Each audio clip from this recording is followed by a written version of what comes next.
Welcome to spot news Diviseema.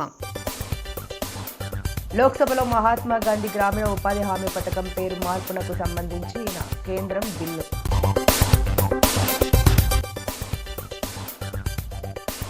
రొటీన్కు భిన్నంగా కలెక్టర్ల conference, CM హర్షం.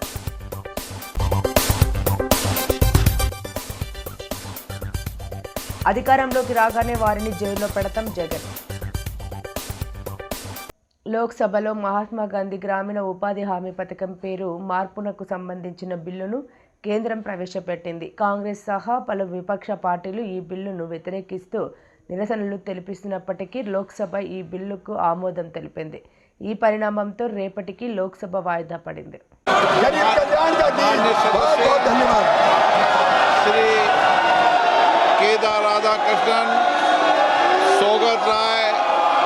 NK. Premachandran, KC. Venugopal, DM. Kathir आनंद, विशाल पाटिल, अरुण नेहरू, डॉक्टर के. काव्या, सुश्री ज्योतिमणि, बेनी बेनन, शशिकांत सेंथिल, हाईबी ईडन, अब्दुल रशीद शेख, इकरा चौधरी, इन सभी मान्य सदस्यों ने विभिन्न खंडों पर अपने अपने संशोधन दिए हैं.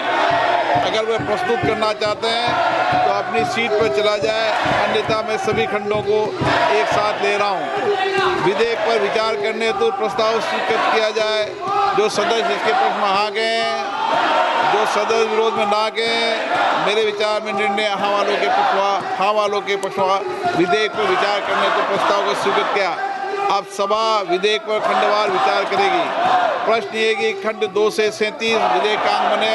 जो सदस्य के पक्ष में हाँ गए, जो सदस्य विरोध में ना गए, मेरे विचार में निर्णय हाँ वालों के पक्षवा खंड 2 से 37 विधेयकांग बना.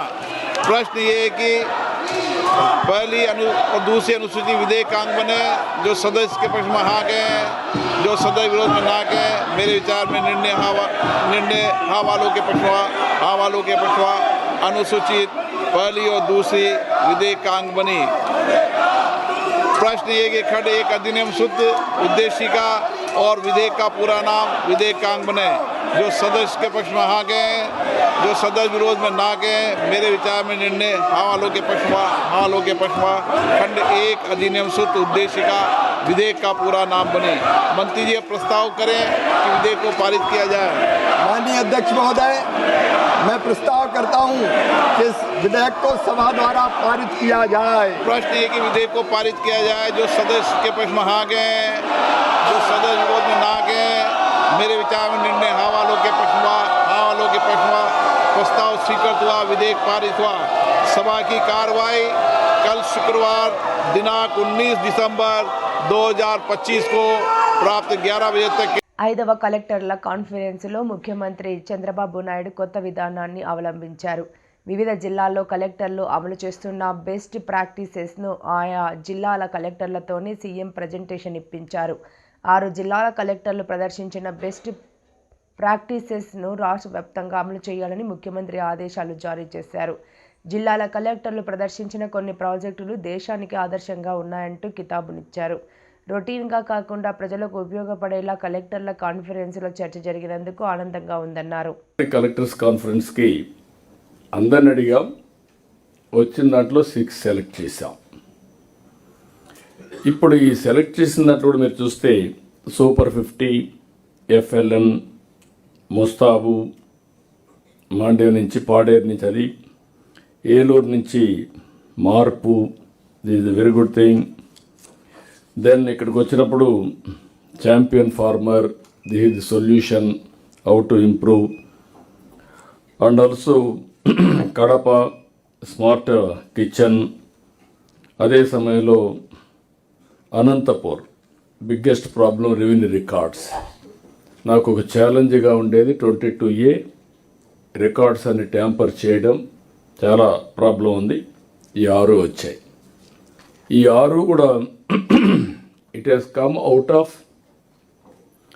అక్కడుండే పరిస్థితులను బట్టి, మీ ఆలోచన విధానాన్ని బట్టి మీరు ఐడెంటిఫై చేసి ఒక ప్రాబ్లంకి సొల్యూషన్ ఎతికారు. I real appreciate you. దీనివల్ల ఇట్ ఈజ్ ఒక గేమ్ చేంజర్ అవుతుంది. నేను ఇక్కడ కాపకుండా వాట్ ఐఎమ్ సేయింగ్, ఈ 6 మిగిలినటి మీరు అడాప్ట్ చేసుకోండి. ఈ 6 మార్పులు తీసుకొచ్చిన వ్యక్తులు ఛాంపియన్స్గా ఉంటారు ఆ ప్రోగ్రాంకి. రాష్ట్రం మొత్తం మీరు గైడెన్స్ ఇస్తారు, ఎప్పటికప్పుడు మార్పులు చేర్పులు చేస్తారు. అది లాజికల్గా తీసుకుపోయే వరకు మీరే దాన్ని హ్యాండ్ హోల్డ్ చేసి 100% స్టాచ్యురేషన్ వచ్చే వరకు, ఎఫిషియన్సీ పెరిగే వరకు తీసుకెళ్దాం. ఆల్ కలెక్టర్స్ వీలైనంత వరకు ఈ బెస్ట్ ప్రాక్టీసెస్ ఎక్కడైతే మీరు 6 ఉన్నాయో నెక్స్ట్ కలెక్టర్స్ కాన్ఫరెన్స్ లోపల మీరు విజిట్ చేసి మీరు అడాప్ట్ చేసి ఆ ఫలితాల్ని, వాళ్ళు కూడా ఇప్పుడు టెక్నాలజీ ఆన్లైన్ ఆఫ్లైన్ 2 ఉన్నాయి, మీరు రియల్ టైంలో మానిటర్ చేసుకోవచ్చు. మీరు మానిటర్ చేసుకొని నాకు కంప్లీట్ చేయండి. అవి నాకు చాలాసార్లు కలెక్టర్స్ కాన్ఫరెన్స్ పెట్టాను, కానీ ఈ 1 year నాకు వచ్చినటువంటి సాటిస్ఫాక్షన్ ఎప్పుడు రాలా. మేము చెప్పింది మీరు వినడం, మీరు చెప్పింది మేము వినడం, కానీ ఏది ప్రజలకు కావాలనో అవి ఎక్కువ మాట్లాడలేకపోయాం. ఇప్పుడు way forward, it is a very good breakthrough. I real appreciate you. Then ఇక్కడి నుంచి రాబోయే రోజుల్లో మీరు చెప్పింది సరిగా పనిచేయకపోతే దాన్ని ఇంకొక బెస్ట్ ఇన్నోవేషన్కి వస్తే దాన్ని అడాప్ట్ చేసి మీ ఇన్నోవేషన్ అడుగు వదిలిపెడతాం. మీరు innovation is a continuous process. Next collectors కాన్ఫరెన్స్కి ఐఎమ్ థింకింగ్ మీరు కాంపిటీషన్లో ఇంకా ఎక్కువ రావాలి. అందరికీ సమస్యలు ఉన్నాయి, find a solution, come back. మీరు అమలు చేయండి, దాన్ని ఇది చేసుకోండి. నాకు నెక్స్ట్ కాన్ఫరెన్స్కి వచ్చే కొందికి ఈ 6, 10 కావాలి. కొంత సమయానికి టోటల్గా ఇన్నోవేషన్స్ అన్నీ కూడా క్షేత్రస్థాయి నుంచి రావాలి, జిల్లా నుంచి రావాలి. అప్పుడే మనకి ఇది ఒక మూమెంట్ వస్తుంది. అది టెక్నాలజికల్ బ్రేక్ త్రూ కావచ్చు, నాలెడ్జ్ ఎకానమీలో, లేకపోతే ఇక్కడ కావచ్చు. మీకు కూడా అందరికి గుర్తుపెట్టుకోవాలి, RTIH ఉంది, రతన్ టాటా ఇన్నోవేషన్ హబ్. అక్కడ ఇన్నోవేషన్స్ అన్ని మనం ప్రమోట్ చేస్తున్నాం. అక్కడ కూడా మీరు ఇంటరాక్ట్ అయ్యండి. అప్పుడు మీకు చాలా ఆలోచనలు వస్తాయి. ఏదైనా సరే విభిన్నంగా మామూలు అవనిగడ్డ నియోజకవర్గం కోడూరు ప్రధాన సెంటర్లో దివిసీమ గాంధీ మాజీ మంత్రి మండలి వెంకట కృష్ణారావు జయంతి వేడుకలు గురువారం KDCC బ్యాంక్ మాజీ డైరెక్టర్ ముద్దినేని చంద్రారావు ఆధ్వర్యంలో నిర్వహించారు.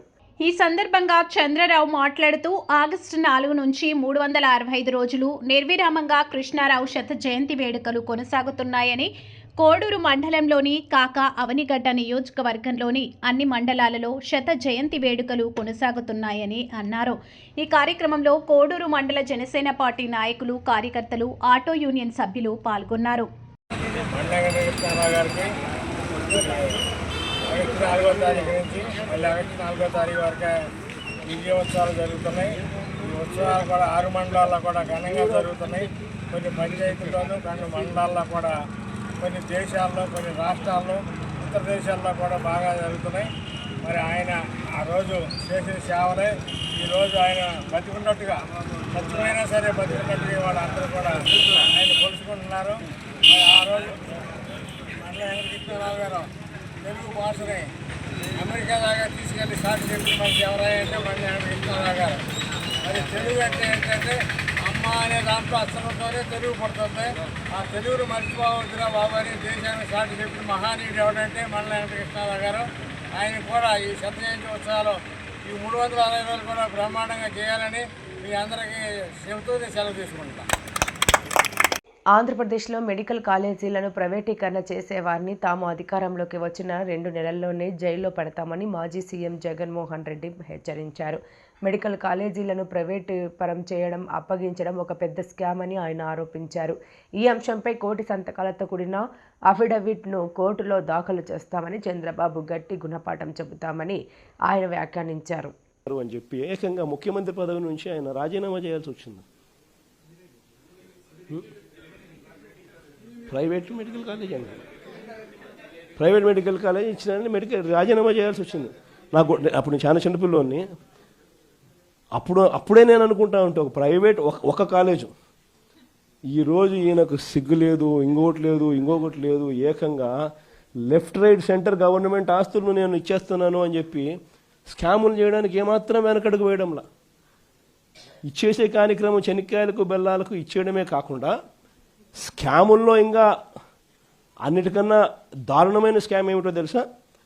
నువ్వు ప్రైవేట్ వాళ్ళకి కాలేజీలు ఇచ్చేసిన తర్వాత ఆ ప్రైవేట్ కాలేజీలు వాళ్ళు ప్రైవేట్ కాలేజీలు ఇది నడిపేటప్పుడు వాళ్ళ జీతాలు నువ్వు ఇస్తావంట.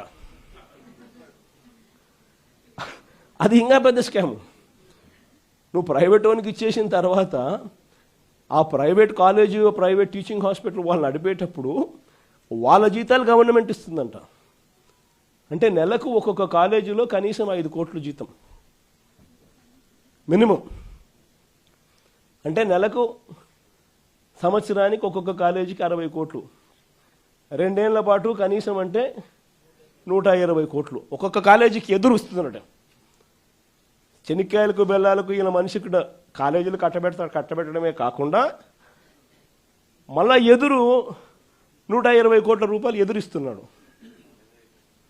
ఇది ఇంతకన్నా ఇంకా స్కామ్, ఇంతకన్నా దారుణమైన పరిస్థితి ఎక్కడైనా ఉంటుందని అడుగుతా ఉన్నా. ఇవన్నీ రేపొద్దున మనం ఇన్ని ప్రయత్నాలు చేసిన తర్వాత కూడా ఎక్కడన్నా కూడా చంద్రబాబు నాయుడు వినకుండా దీనికి ముందుకు తీసుకొని పోతే మాత్రం ఆ తర్వాత కాలేజీలు తీసుకున్నోడిని మాత్రం మనం అధికారంలోకి వచ్చిన వెంటనే 2 నెలలు జరగక మునిపే అందరు జైళ్ళల్లో ఉంటారు. ఆ కాలేజీలు తీసుకున్న వాళ్ళు మాత్రం. స్కాములు అనేది మదర్ ఆఫ్ ఆల్ స్కామ్స్ కింద ఇది నిరూపితమవుతుంది.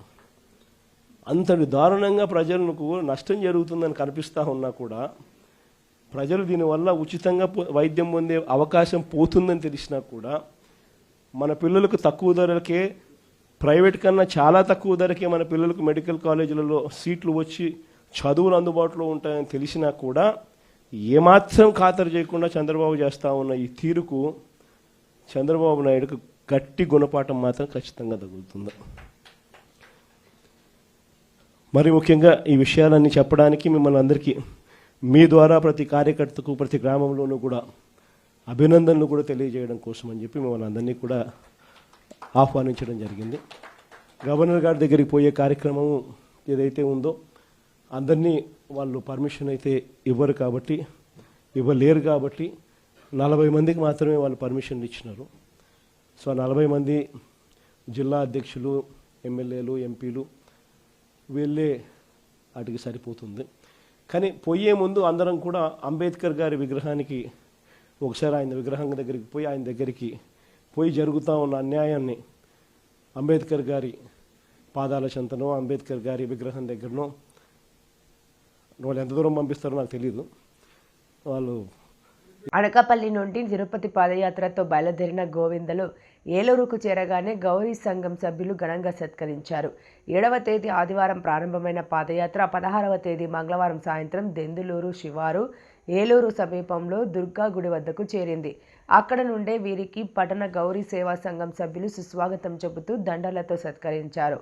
ఊరేగింపుగా ఏలూరు గౌరీ కళ్యాణ మండపానికి తీసుకువచ్చి బస సద్ది ఏర్పాటు చేస్తారు. బుధవారం ఉదయం తిరిగి పాదయాత్రకు బయలుదేరిన గోవిందలకు కుటుంబాలతో వచ్చి చిరు సత్కారం చేశారు. సంఘ సభ్యులు అనంతరం వారితో కలిసి గోవింద నామస్మరణతో కొంత దూరం అడుగులు వేశారు. ఈ సందర్భంగా పెతకంశెట్టి వెంకటేశ్వరరావు, వేగై రామసూరి మాట్లాడుతూ సనాతన హిందూ ధర్మ పరిరక్షణకు ప్రతి ఒక్కరూ నడుం బిగించాలన్నారు. సుమారు 800 కిలోమీటర్లు తిరుపతి కాలినడకన బయలుదేరిన వీరి పాదయాత్ర ఆ గోవిందుని దయతో సఫలీకృతం కావాలన్నారు. గోవిందలు దాడి నాయకుడు వేగి కోటేశ్వరరావు మాట్లాడుతూ తమను ఇంత ఆదరించిన Pethakamsetti Venkateswararao, Vegi Ramasuri, Alla Tatarao, D Apparao, Beesetti Poturaju, Adari Jagannadham, Adari Srikanth, Polavaram project EO retired MRO Satyanarayana, Surichetti Sitaramakrishna, Adari Kulavardhan, Buddha Nageswararao ఇలా హిందూ ధర్మ పరిరక్షణకు కృషి చేస్తున్న ప్రతి ఒక్కరికి, తమ పాదయాత్రకు సహకరించిన ప్రతి ఒక్కరికి పేరు పేరున ధన్యవాదాలు తెలియజేశారు. నమో వెంకటేశాయ.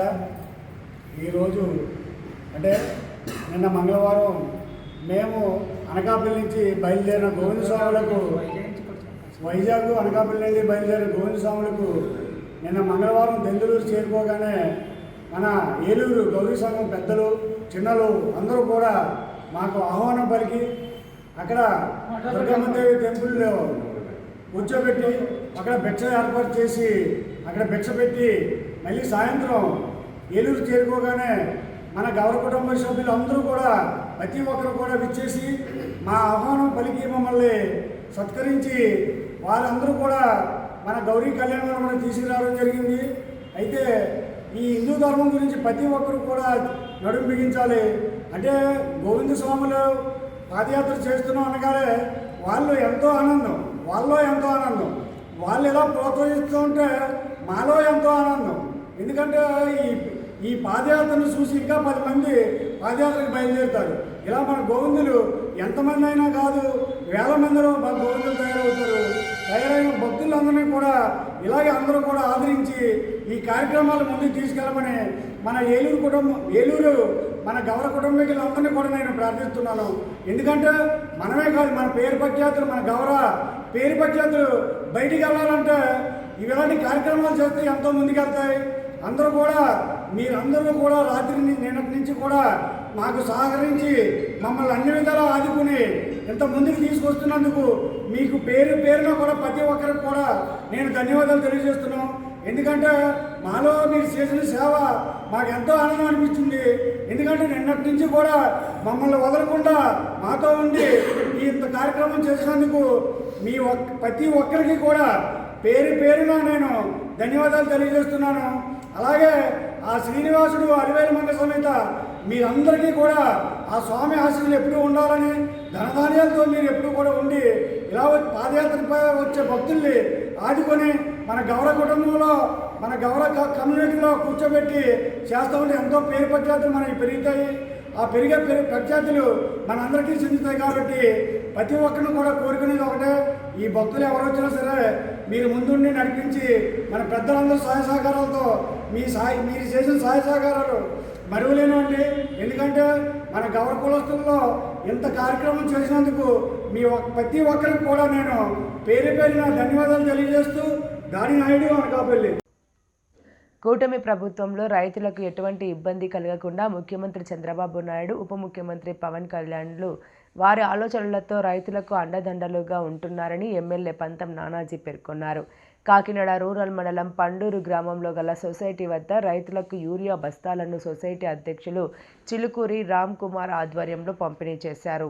ముందుగా రైతులకు యూరియా బస్తాలను పంపిణీ చేశారు. ఈ కార్యక్రమంలో రాష్ట్ర civil supply director Kadali Eswari, MPP Nandipati Anantalakshmi Trimurthulu, TDP నాయకులు పెంకే శ్రీనివాస బాబా, నులుకుర్తి వెంకటేశ్వరరావు, చప్పిడి వెంకటేశ్వరరావు, బీజేపీ నాయకులు రంబాల వెంకటేశ్వరరావు, బోలిశెట్టి వెంకట రామకృష్ణ, పెండెం సత్యనారాయణ, వైస్ ఎంపీపీ వీరేశ సత్యబాబు, కార్యదర్శి మోహన్ చౌదరి, ఉప sarpanch Valavala Venkateswararao, BJP Janasena party rural మండల అధ్యక్షుడు నండూరి సత్యబాబు, జనసేన గ్రామ కమిటీ అధ్యక్షుడు గరగ శ్రీనివాస్, ఎంపీటీసీ నందిపాటి వెంకట శ్రీనివాస్, నాయకులు గరగ విజయశ్రీ భాస్కర్రావు, గరగ ప్రభాకర్రావు, నక్క వెంకట్రాజు, సిద్ధ భద్రరావు, సూరిబాబు, మాధారపు తాతాజీ, అధికారులు, గ్రామస్తులు, కూటమి నాయకులు, కార్యకర్తలు పాల్గొన్నారు. రైతు పక్షపాతి గవర్నమెంట్గా చూపించాలని మా తాపత్రయం. మా దగ్గర కొత్త సగం ఏరియా అర్బన్ అయిపోయింది, సగం ఏరియా రూరల్ అయిపోయింది. కాబట్టి ఉన్న రూరల్ ఏరియాలోనే మ్యాక్సిమం రైతులు చేయాలని, ఎవరైనా ఎలక్షన్ మేలో అయింది, జూన్లో కదా రిజల్ట్స్ వస్తా, జూన్లో రిజల్ట్స్ వచ్చాయి. ఈ గ్యాప్లో అందరూ కూర్చుని ఒకసారి అనుకున్నాం, నగ్గమో మనకు తెలియదు. ఇంత సునామీ గురించి కూడా తెలియదు. కాళ్ళ చదువుదామని చెప్పాం కదా, ఇప్పుడు తవ్వలేదనుకో, జూన్లో నగ్గినా కూడా వర్షాలు తవ్వలేము. ఇప్పుడు తవ్వేద్దామని చెప్పారు, తవ్వేశాం. ఆ తవ్వేయడమే 1 ఎకరం కూడా మొలకుండా మనం కాపాడింది. అది ఈ వేదిక మీద వాళ్ళందరూ దాంట్లో భాగస్వామి, అందరూ తెలియజేస్తాం. అలాగా లాస్ట్ టైం యూరియా కొరత అని లేనిపోని హంగామా చేసి, ఎక్కడో తెలంగాణలో యూరియా కొరత వచ్చి ఆ పరికమాల్లో లేదు సరిగ్గా చేయలేకపోతే ఆ బొమ్మలు తీసుకొచ్చి ఇక్కడ పరికమాల టీవీలో 2-3 టీవీలు దాన్ని అదే పని పచ్చ టీవీలు చూపించి క్యూలో నిల్చున్నట్టు. నేను ఇక్కడ అడుగుతా ఉన్నాను, ఈ ఊర్లో ఎవరన్నా ఎరువు దొరక బాధపడ్డారా చెప్పండి? అలాగే ఏ ఊర్లోనే బాధపడలేదు. ఎందుకంటే లాస్ట్ టైం 640 టన్నులు కాకినాడ రూరల్లో 7 గ్రామాల్లో 5 గ్రామాల్లో వ్యవసాయం చేస్తుంటే 5 గ్రామాలకు తెచ్చాం. అలాగే 1700 టన్నులు కరప తెచ్చాం. ప్రతి బస్తా ప్రతి రైతుకి అందేటట్టు చేశాం. అట్లాగే ఈసారి ప్రపోజల్స్ 2300 కరపకు పెట్టాం. 620 మెట్రిక్ టన్స్ ఇక్కడ రూరల్కి పెట్టాం. మొత్తం 2920 మెట్రిక్ టన్స్ పెడితే ఆల్రెడీ 222 టన్నులు కరపలో దింపాం.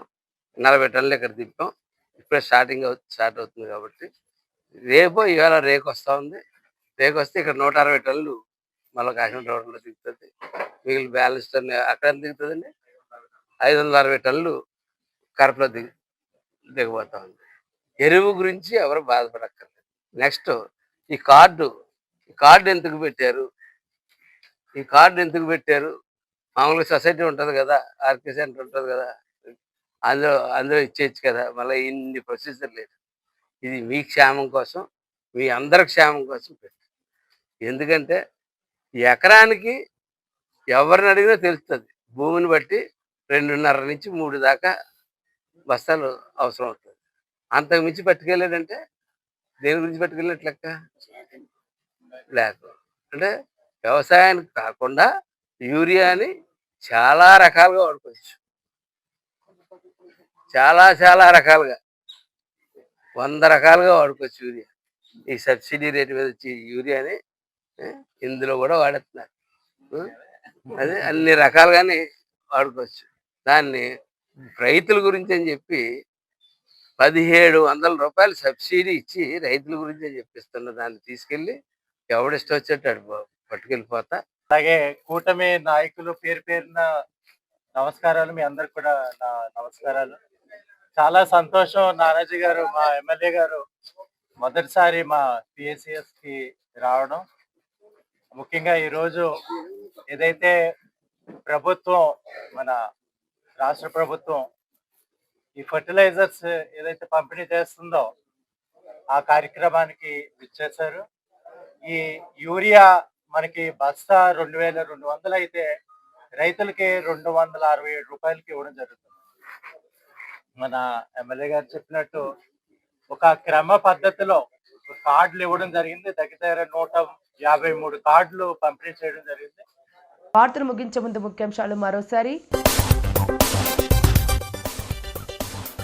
లోక్సభలో మహాత్మా గాంధీ గ్రామీణ ఉపాధి హామీ పథకం పేరు మార్పునకు సంబంధించిన కేంద్రం బిల్లు.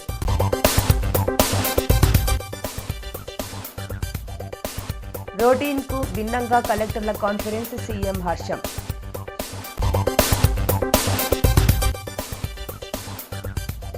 అధికారంలోకి రాగానే వారిని జైల్లో పెడతాం జగన్. ఈ వార్తలు ఇంతటితో సమాప్తం. నమస్కారం.